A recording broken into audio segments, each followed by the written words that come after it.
A principal receita do Estado é o tributo. E é o tributo que garante os direitos fundamentais. Então, é com o tributo que o Estado vai construir escola, que ele vai construir um hospital, que ele vai pavimentar a rua. Então, como a nossa Constituição Federal é gigantesca, é uma das maiores do mundo, tem muito direito garantido ali, o Estado precisa de uma alta carga tributária para conseguir cumprir tudo aquilo ali. Então, o Estado precisa desse dinheiro. Então, como é que eu vou diminuir a tributação? Aí é que vem o ministro. Muda o foco, tributa outra coisa. Mas tira, já que a gente está tentando resolver o problema do direito do trabalho, pode gerar outro problema, né? Mas para resolver esse problema do direito do trabalho, seria tirar o empregado do foco da tributação.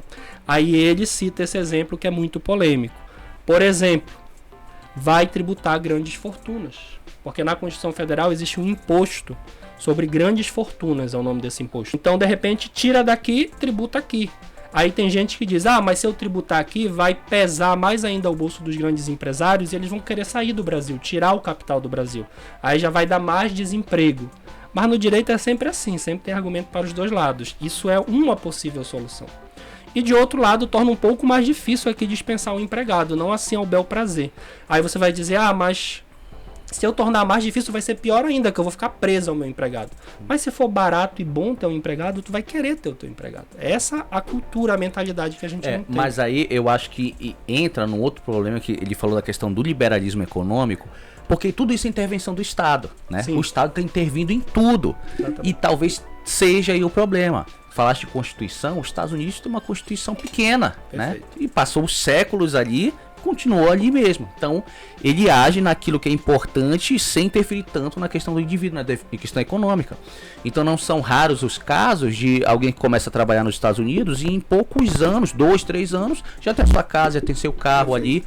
No Brasil, quanto tempo um empregado, um trabalhador do McDonald's conseguiria a sua casa e seu carro? Sim. Não consegue. Não consegue pagar aluguel. Não consegue. Fazer a sua alimentação. Então, toda essa argumentação ainda cai no erro de, olha, o Estado já está gigantesco, graças a uma Constituição que conferiu direito para todo mundo, inclusive pro papagaio, pro cachorro, não que não devam ter, mas acabou se apossando de um monte de coisa que ele não consegue dar conta. Ele não é Deus, né? É isso mesmo. Agora, a questão do Estado presente é uma questão cultural também.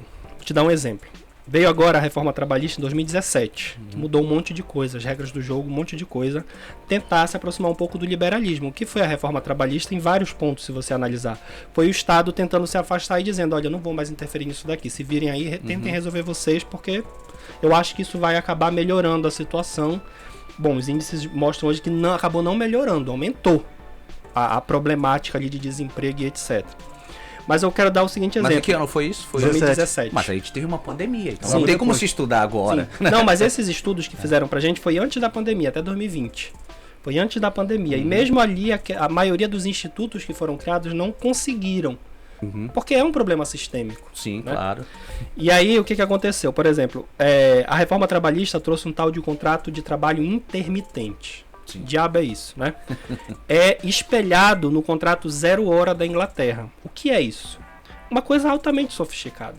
Eu te contrato como meu empregado, assino a tua carteira. Só que eu te chamo para trabalhar só quando eu quiser.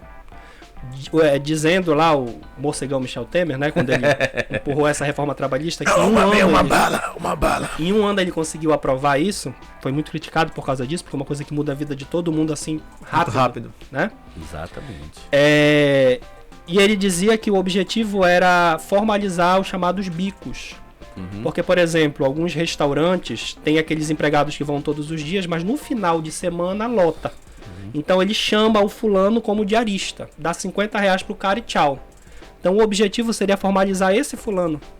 Para quando eu der os R$50 para ele, eu também recolher a previdência dele, o FGTS. O Estado tirando seu imposto ali. Tentando se miscuir ali em alguma coisa, né? Meu Deus do céu. Então seria o objetivo de formalizar isso aí. Só que acontece o seguinte, sabe o que aconteceu? Primeiro que é um instituto extremamente volátil. Ora, alguns dizem que é constitucional, ora inconstitucional, é uma bagunça, e o próprio empregador fica com medo de usar isso, porque ele não sabe. Lá na frente ele pode se estrepar. Depois dizem que é inconstitucional e aí ele vai ter que pagar tudo retroativamente. Só que não é esse ponto que eu quero chegar. O que eu quero chegar é o ponto cultural. O objetivo era manter os empregados que já tinha e formalizar esses eventuais. Sabe o que os empregadores fizeram? Demitiram todos. E contrataram nesse ritmo. E recontrataram todos nesta forma. Por quê? Porque ele, na cabeça dele, é melhor. Ele ter quantos empregados ele quiser, chamar só quando ele quiser. Agora você imagina um empregado que vai ser chamado 2 vezes no mês. Quanto esse cara vai ganhar no mês? Lá no contrato 0 hora, tem toda uma questão sindical por detrás, um sindicato atuante que funciona. Então as empresas elas têm que pedir permissão para o sindicato para fazerem muitas coisas. Só que é a ideia do sindicato protetor. Não é igual o sindicato, a nossa ideia aqui, que tem um monte de crítica aí do direito sindical também.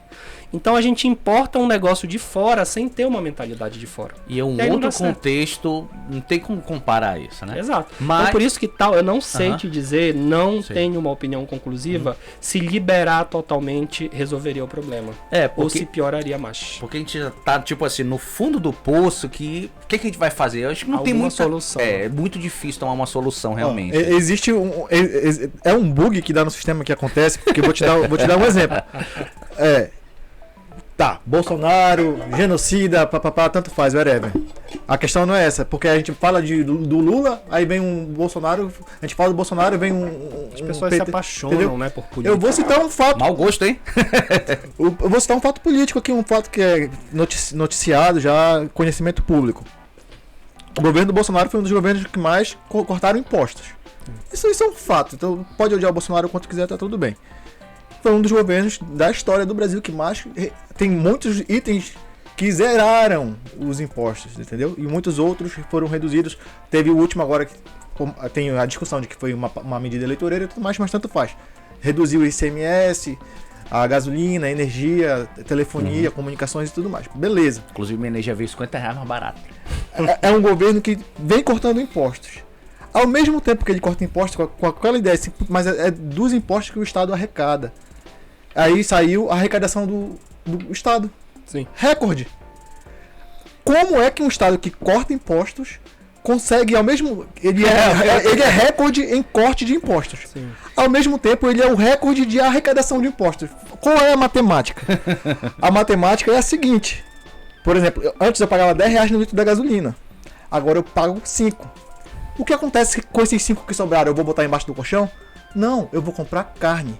Eu vou comprar arroz. Vou comprar outra coisa. De qualquer forma, aquele dinheiro vai voltar para o Estado em imposto. Não vai ficar guardado. Eu só comprei uma coisa mais barata porque tem menos imposto.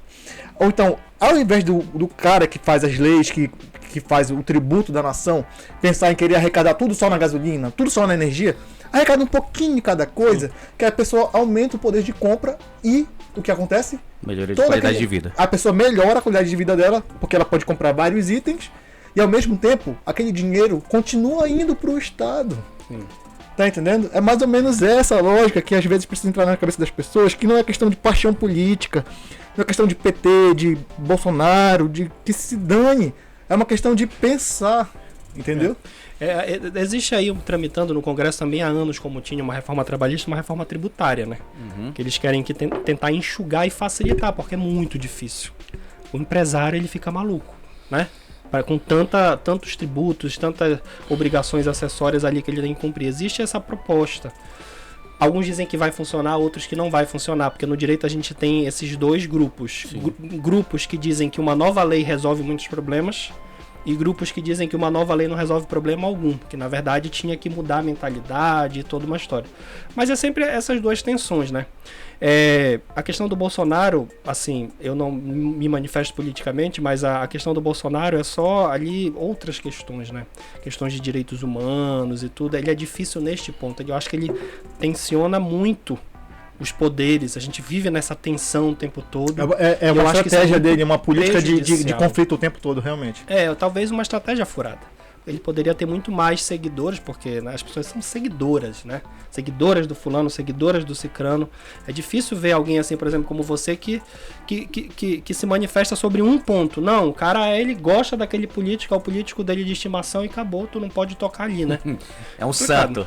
Santo complicado. É um santo.